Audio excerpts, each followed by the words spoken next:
President Joe Biden and Chinese President Xi Jinping spoke for the first time in months Tuesday as the Biden administration has sought to take a cautious approach to strengthening communication between the two countries under a "trust but verify" mantra Biden adopted after their historic summit in November. The phone call is their first since July 2022 and comes days before both Treasury Secretary Janet Yellen and Secretary of State Antony Blinken are set to travel to China. Yellen on Wednesday and Blinken in the coming weeks, officials said. In addition to China's close relationship with Russia and its stance toward Taiwan, the presidents also discussed China's commitment to tamp down on the flow of fentanyl and the fast-moving development of artificial intelligence. The call comes a day after the New York Times reported Chinese actors are interfering in the 2024 presidential election to undermine Biden.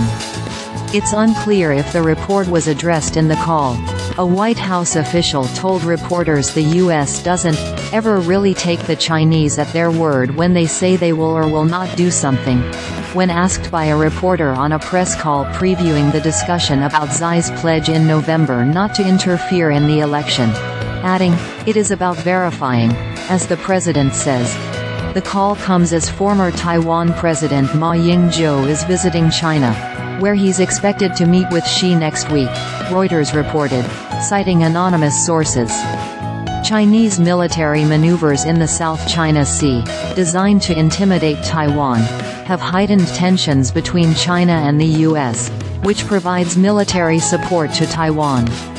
The U.S. does not consider the self-governed island independent from China, Biden said earlier this year, but supports its ability to elect its own leaders outside of the Chinese government. Biden and Xi discuss Taiwan, AI and fentanyl in a push to return to regular leader talks, Associated Press. Biden and Xi speak for first time since November summit amid global tensions.